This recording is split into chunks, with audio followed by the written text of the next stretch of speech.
मैं ये 9 सवाल अब गिनूंगा, दोहराऊंगा और यही मांग करूंगा कि ये 9 सवालों पर प्रधानमंत्री अपनी चुप्पी तोड़े।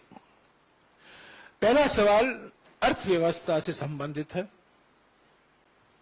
हम लोग सब जानते हैं कि हमारी देश पीड़ित है महंगाई से, बढ़ती हुई बेरोजगारी से, नोटबंदी से, पहला नोटबंदी, दूसरा नोटबंदी, गलत तरीके से जीएसटी लागू होने के बाद जो एमएसएमई खत्म, और इसका पूरा और हमें देखने को मिल रहा है। आर्थिक विषमताएं बढ़ती हैं, आर्थिक विषमताएं बढ़ती हैं। पहला है क्यों है प्रधानमंत्री देश में बेरोजगारी छू रही है, क्यों अमीर हो रहे हैं और गरीब हो रहे हैं। सार्वजनिक संपत्तियों को आप क्यों मित्रों को बेच रहे हैं, आर्थिक विषमताओं क्यों बढ़ रही हैं। तो ये पहला सवाल अर्थव्यवस्था से जुड़ा हुआ है और खास तौर से बढ़ती हुई आर्थिक विषमताओं के संबंध में है। दूसरा सवाल कृषि और किसान से संबंधित है, कृषि और किसान से जुड़ा हुआ है। ऐसा क्यों है प्रधानमंत्री जी कि पिछले 9 सालों में भी किसानों की आय 2 गुनी नहीं हुई है। ये उनका वादा था, ये वादा अभी तक पूरा नहीं हो पाया। 3 काले कृषि कानूनों को रद्द करते समय किसान संगठनों के साथ हुए समझौतों को अभी तक लागू क्यों नहीं किया गया है। एमएसपी की गारंटी क्यों नहीं दी गई है। इस पर बहुत लंबी चर्चा हुई है। पहले किसान संगठनों के साथ सरकार की बातचीत हुई, संसद में भी इस पर बहस हुई, ये काले कानून पारित हुए। उसके बाद मजबूरी से प्रधानमंत्री ने इसको वापस लेना पड़ा। तब के समय कुछ बातचीत हुई किसान संगठनों के साथ और आज भी रद्द करते वक्त जो वादे किए गए थे, जो गारंटी दिए थे, आज तक वो पूरे नहीं हुए हैं। तीसरा सवाल प्रधानमंत्री से, ये तीसरा सवाल पिछले 3-4 महीने से हम कर रहे हैं। खासतौर से मित्रवादी पूंजीवाद का मिसाल जो हमें देखने को मिल रहा है, रोज कुछ ना कुछ मोडानी कहानी जो हमें उसको अखबारों में, टीवी में, मीडिया में, कई माध्यमों से हमें जानकारी मिलती रहती है। ऐसा क्यों है प्रधानमंत्री कि अडानी को फायदा पहुंचाने के लिए एलआईसी और एसबीआई में जमा जनता के खून पसीनों की कमाई को दांव पर दिया गया है। भ्रष्टाचार को खत्म करने की बात करने वाले प्रधानमंत्री इस पर जवाब क्यों नहीं देते कि अडानी की फर्जी कंपनियों में, शेल कंपनियों में, फर्जी कंपनियों में 20,000 करोड़ रुपए किसके हैं। इस पर आप जानते हैं हमने 100 सवाल, हम अडानी के हैं कौन श्रृंखला में हमने 100 सवाल पूछे हैं, उसका एक भी जवाब नहीं आया है। और अभी ये प्रचार किया जा रहा है कि सुप्रीम कोर्ट से एक क्लीन चिट मिला है। ये बिल्कुल क्लीन चिट नहीं है, ये भी साबित हो गया है। और भी सवाल उठते हैं और खास तौर से ये फर्जी कंपनियों से जुड़े हुए हैं और ये 20,000 करोड़ रुपया किसका है। चौथा सवाल भी राहुल जी ने बार बार भारत जोड़ो यात्रा के समय उठाया था, हमने भी उठाए हैं, बार बार हम उठाते रहते हैं। ये आंतरिक सुरक्षा से संबंधित है और खास तौर से चीन से जुड़ा हुआ है। जो 19 जून 2020 को प्रधानमंत्री ने चीन को क्लीन चिट दे दी, उसके वजह से हमें परेशानी भुगतनी पड़ी है।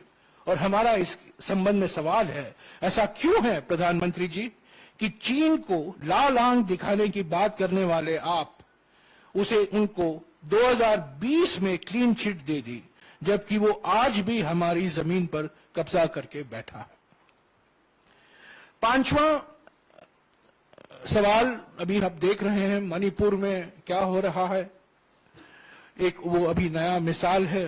और भी राज्यों में ध्रुवीकरण फैलाया जा रहा है, हिंसा फैलाया जा रहा है। सामाजिक सद्भाव जो बिगड़ा है, सामाजिक सद्भावना जो बिगड़ा है, उस पर यह सवाल है।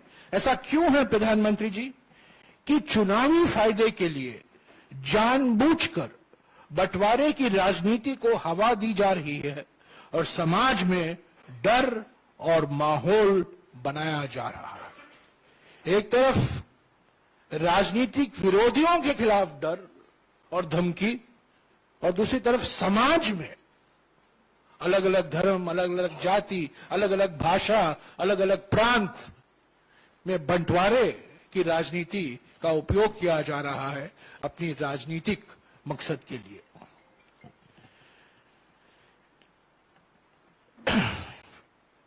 छठा सवाल है हमारा सामाजिक न्याय से संदर्भ में।